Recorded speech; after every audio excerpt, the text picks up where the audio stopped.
이후로 사실은 갈라디아서가 시작이 됩니다. 아마도 이 갈라디아 지역에서 이 율법에 대한, 특별히 유대인 거짓 선생이라고 말할 수 있는 그들이 율법으로 말미암아 의롭게 된다라고 하는 것을 가르쳤고, 그것으로 인해서 현혹되었을 가능성이 매우 높습니다.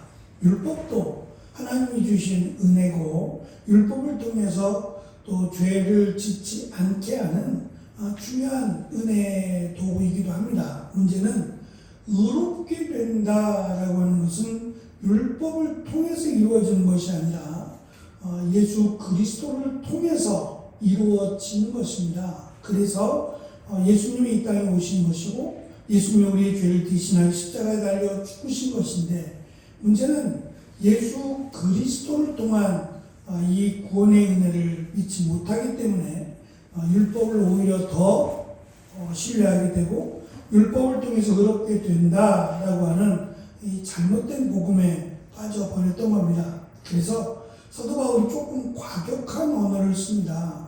율법에 대해서 죽었다라고 말을 한 겁니다. 그것은 더 이상 율법에 매이지 않는다는 겁니다. 율법이 나의 모든 것이 되고 율법을 지킴으로 의롭게 된다라고 하는 것을 내려놓는 가장 확실한 단어가 죽었다는 겁니다. 율법에 대해서 나는 죽었다라고 설명을 하므로 더 이상 율법에 매이거나 또 율법에 의해서 내가 살아가겠다, 율법을 지키는 것을 목적으로 두고 하는 삶, 더 이상 거기에 매이지 않겠다라고 하는 표현이기도 합니다. 그 이유가, 내가 율법에 대해서 죽은 이유가 역설적으로 하나님을 위해 또는 하나님을 향해 살기 위함이라고 설명을 합니다. 율법에 대해서 죽는 것이 하나님에 대해서 사는 것이다 라고 하는 어려운 철학적 그런 내용을 통해서 사도 바울은 조금 더 율법이 선한 것이지만 율법의 원래 목적인 죄를 드러내고 죄를 짓지 않게 함, 이것인데, 이것에 지나쳐서 율법이 의롭게 하는 도구나 수단이 되어버리면 하나님께서 원래 의도하신, 원래 목적하신 율법의 범위를 넘어서는 겁니다. 그래서 차라리 율법에 대해서 죽는 것이 내가 하나님에 대해서 사는 것이라고 사도 바울은 규정을 합니다. 그래서 더 이상 율법이 인생의 목적이 되거나 율법으로 의롭게 되려고 하는 어리석음에 빠지지 않아야 함을 굉장히 극단적인 언어를 써서 이렇게 우리에게 강조를 합니다. 왜 율법에 대해서 죽어야만 하느냐? 첫째는 하나님에 대해서 살기 위함이라고 밝힙니다. 율법의 행위로는 스스로 의로워지려는 노력을 포기할 때 비로소 하나님 말씀에 온전히 순종하며 하나님을 위한 또 열매를 맺을 수 있음을 강조합니다. 그래서 이 열매에 대한 성령의 9가지 열매라고 할 수 있는 이 열매를 맺기 위해서는 반드시 율법에 대해서 죽어야만 합니다. 그러니까 율법을 통한 열매가 아니라 성령의 열매는 반드시 예수 그리스도를 믿음으로 말미암아 일어나는 열매라고 하는 것을 의도적으로 강조를 합니다. 로마서 7장 4절은 하나님을 위하여 열매를 맺게 하기 위하여 율법에 대하여 죽는다고 말합니다. 율법이 열매를 맺는 게 아니라 오히려 예수 그리스도를 믿음으로 성령의 열매를 맺는다라고 하는 것을 로마서 7장 4절에서도 강조합니다. 율법이 시키는 대로 억지로 수행하는 종의 삶이 아니라 은혜에 감격하여 자발적으로 드리는 아들의 삶을 살아야 할 것을 권면하고 있습니다.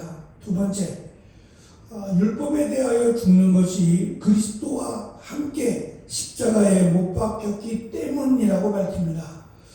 예수 그리스도께서 십자가에 못 박혀 죽으셨을 때 예수 그리스도를 믿는 자들은 그와 함께 십자가에 못 박혔다라고 강조를 합니다.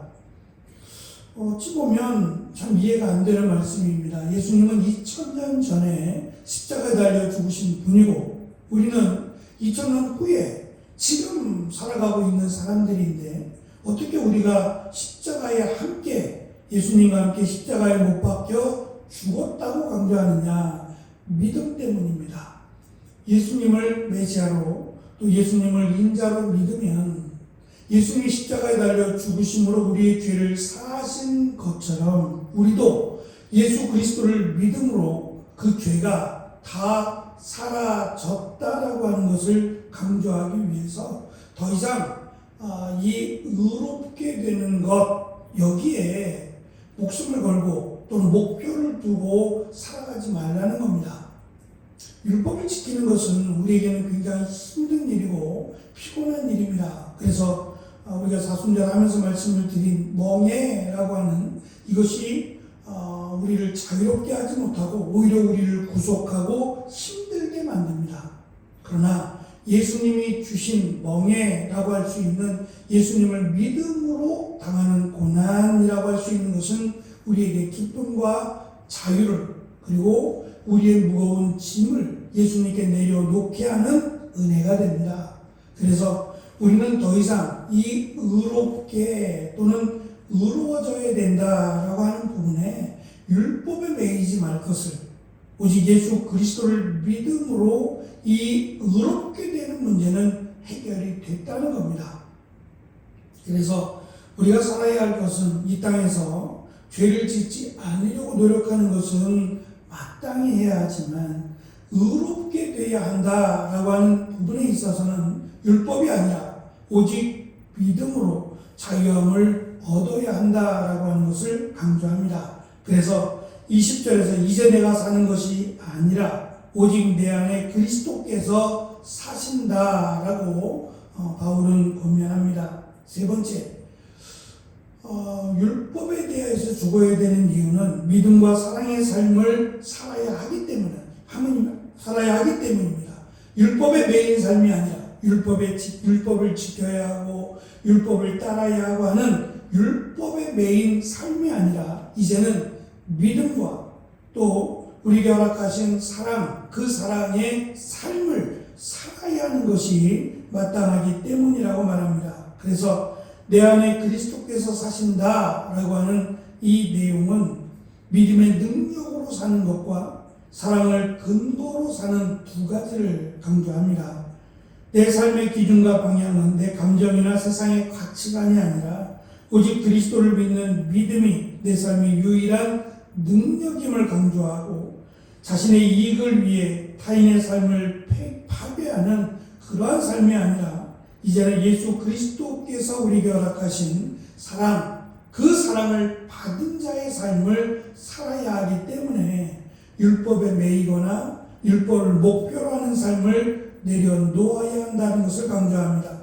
그래서 어떠한 고난과 좌절이 우리를 찾아와도 나를 위해 죽으신 그 십자가의 사랑을 기억함으로 그 사랑 가운데 주님께 나아가는 삶, 그 삶을 살아가야 할 것을 권면합니다.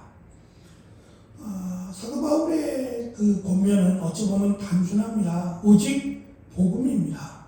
예수 그리스도가 하나님이시고 예수 그리스도께서 사람, 인자로 오신 목적은 딱 한 가지입니다. 우리의 죄를 대신하여 죽으시고 부활하시기 위함입니다. 그렇게 해서 우리를 의롭게 하셨고 그렇게 해서 우리를 믿음의 삶 또는 의로운 자에 합당한 삶을 살게 하기 위함이라고 우리에게 강조합니다. 문제는 그것의 가치를 잊어버리는 겁니다. 우리에게 있어서 가장 큰 가치는 복음으로 인한 구원입니다. 이것은 우리의 힘과 능력으로 이루어진 것이 아니라 오직 예수 그리스도를 믿음으로 받은 하나님의 은혜의 선물입니다. 그런데 이 선물의 가치를 놓치게 되니까 우리가 구원받았다라고 하는 사실보다는 이 땅에서 똑같이 안 믿는 사람과 마찬가지로 힘이 없는 그러한 삶을 살고 있다라고 생각할 수 있습니다. 내가 사는 것이 아니라 내 안에 그리스도께서 사신다라고 하는 것은 예수 그리스도를 믿음으로 그 믿음에 합당한 삶을 살 때 내 안에 그리스도께서 사신다라고 말할 수 있을 겁니다. 이것을 성령께서 내 안에 사신다라고도 말합니다. 그래서 성령께서 내 안에 사심으로 인해서 성령의 열매가 가능해집니다.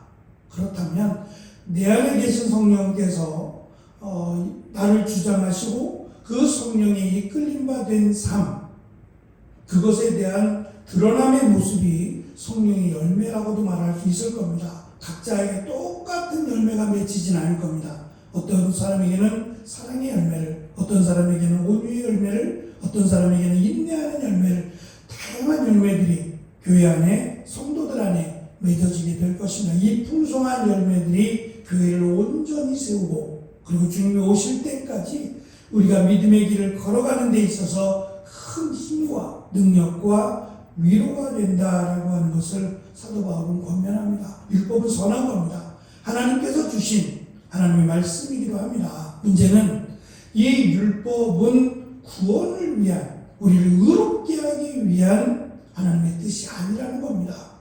분명히 율법은 선한 것인데 이 율법을 오용하고 율법을 통해서 구원받고자 하는 어리석은 자들 때문에 사도 바울은 자칫 과격해 보이는 율법에 대해서 죽고 그리스도로 인하여 산다라고 하는 이 강조를 해야만 했던 겁니다. 율법은 선한 것이지만 율법이 우리를 의롭게 하지 못한다라고 하는 확실한 의미를 우리가 깨닫고 이제는 그리스도 안에서 구원받은 자로 의롭게 된 자로 그에 합당한 믿음의 길을 걸어가고 믿음의 삶을 살기 위해 수고하고 노력하는 귀하고 복된 오늘 하루의 삶이 되어지시기를 축원합니다. 기도하겠습니다.